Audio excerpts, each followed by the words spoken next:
Hi, I'm Sven Yakov. The title of this presentation is Boost Converter Step Up. It describes the operation of the switch mode boost converter. The basic configuration of the boost circuit is shown here and includes, of course, the primary input power, which will be a voltage source, an inductor L of some inductance. We have a switch here, which is turned on and off at high frequency.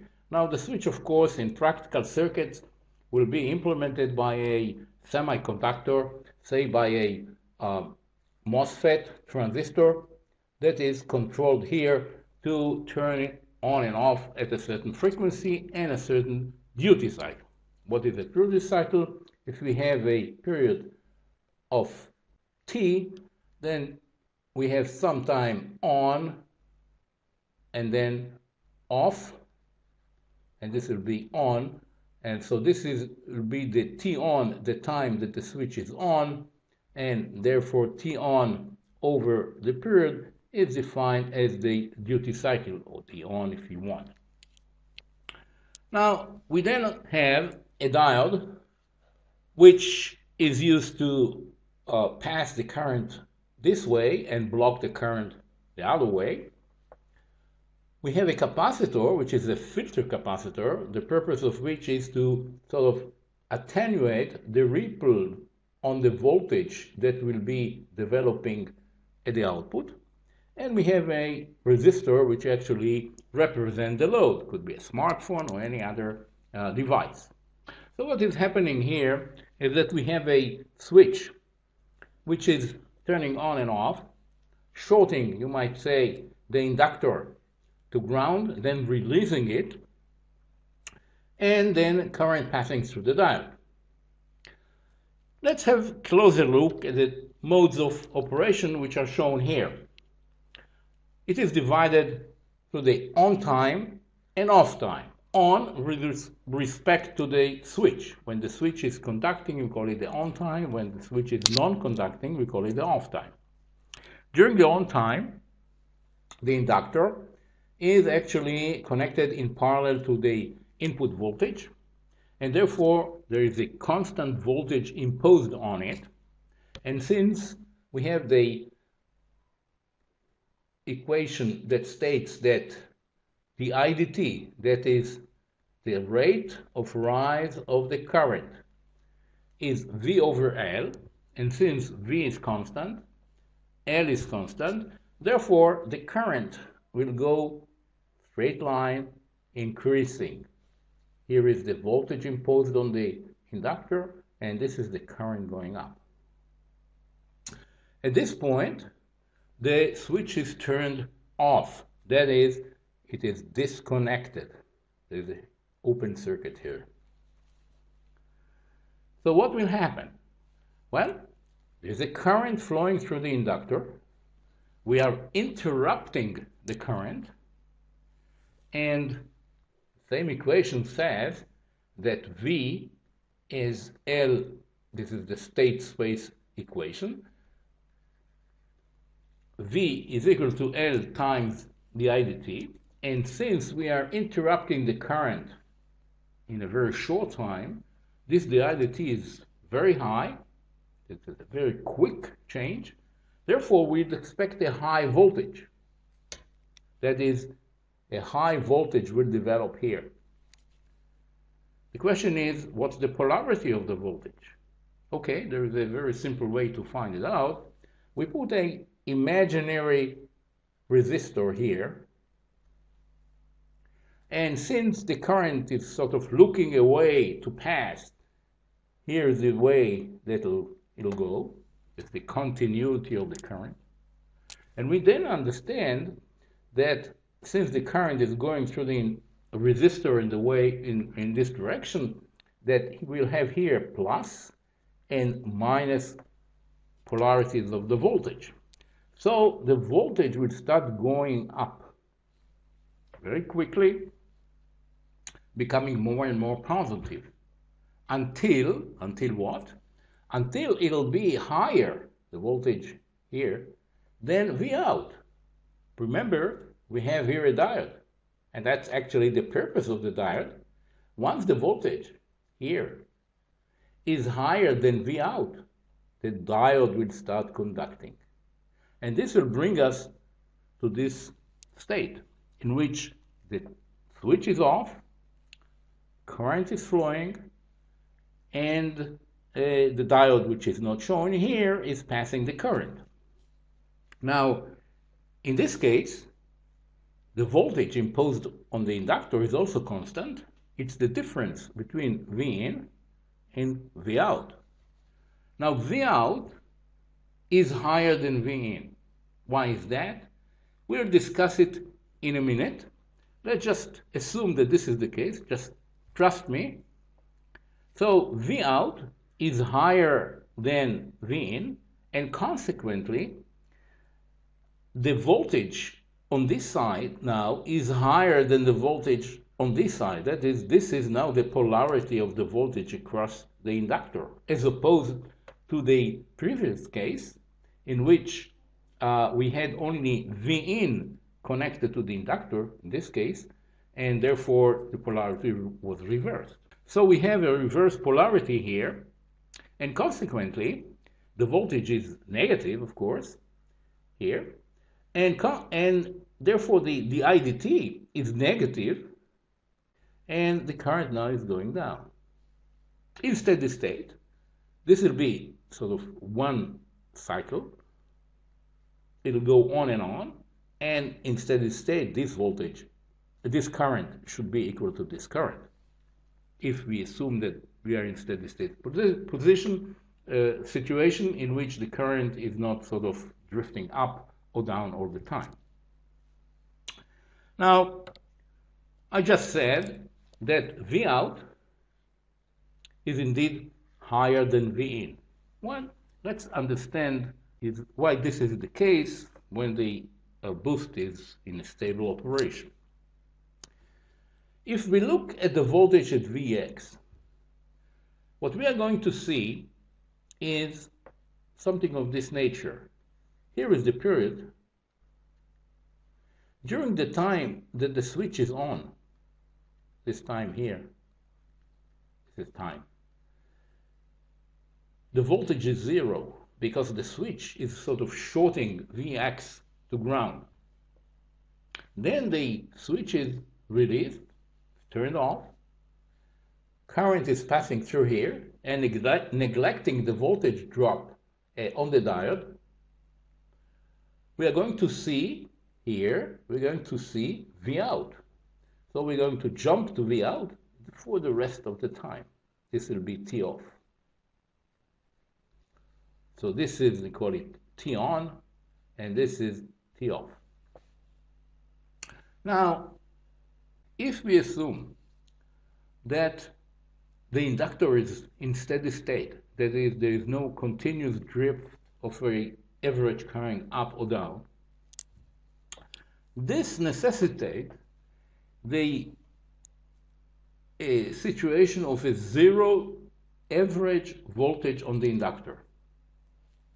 Because the average voltage on the inductor is causing the average drift of the inductor, and therefore only when the average voltage is zero, then the average drift is zero. That is, what I'm saying is that if you look at the averages, that is the average change of current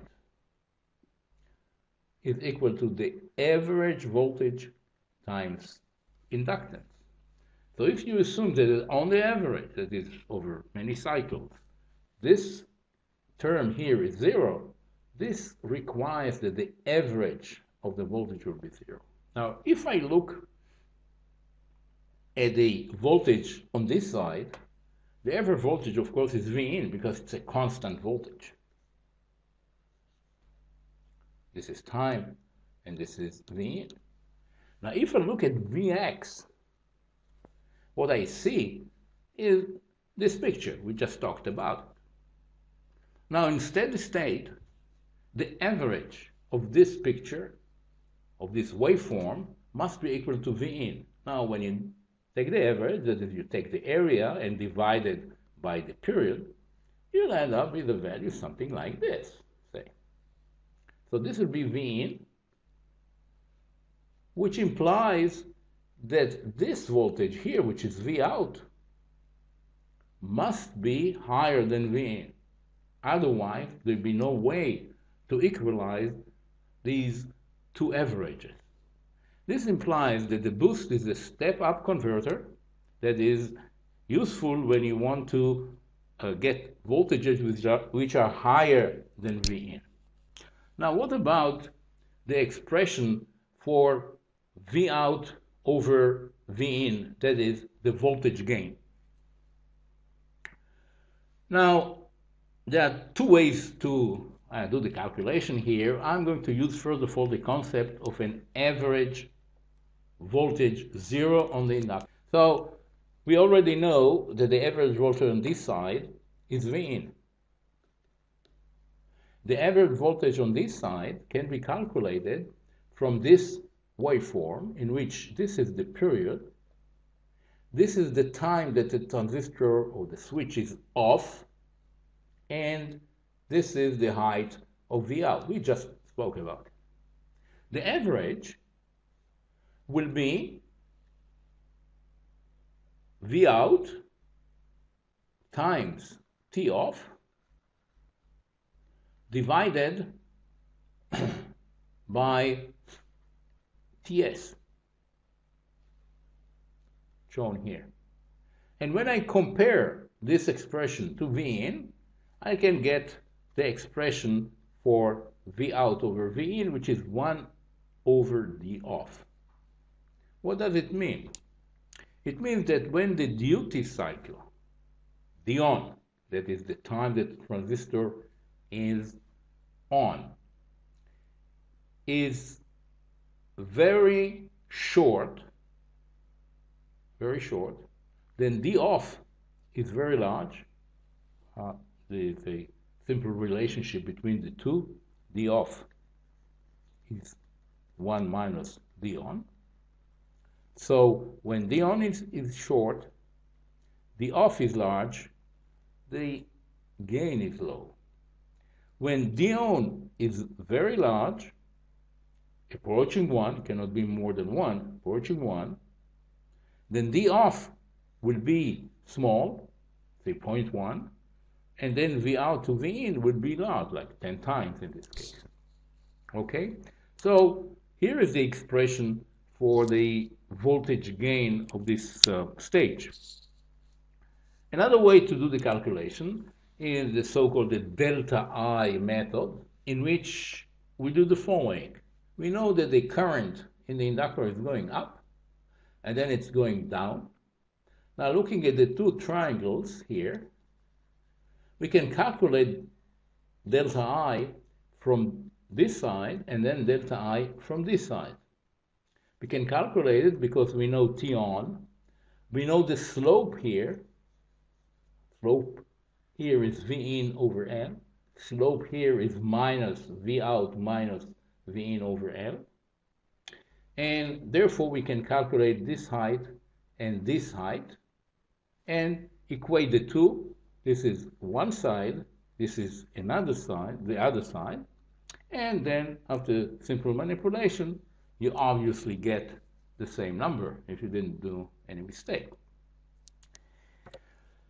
Now let's move to a variation of the boost converter, which is the buck boost, which is a very interesting converter. In fact, it is a precursor of the so-called flyback converter, which I'm not going to discuss here, which is very, very useful, very popular because it provides insulation. But let's concentrate on the buck boost. As it says here, this is a step up and step down converter. That is, you can get voltages which are higher or lower than the input voltage. Now, how does it work? When the switch is on, current is flowing this direction, charging the inductor, and when the switch is off, this current finds the path this way, and then flowing through the output section. Now notice that this is this direction of the current, consequently the voltage here is in this polarity, so this particular converter is inverting the polarity of the voltage. So if you have a positive voltage at the input, you have a negative voltage at the output. Okay, now what about the transfer ratio of this inductor? If we look at this point Vx, what are we going to see? During the on time,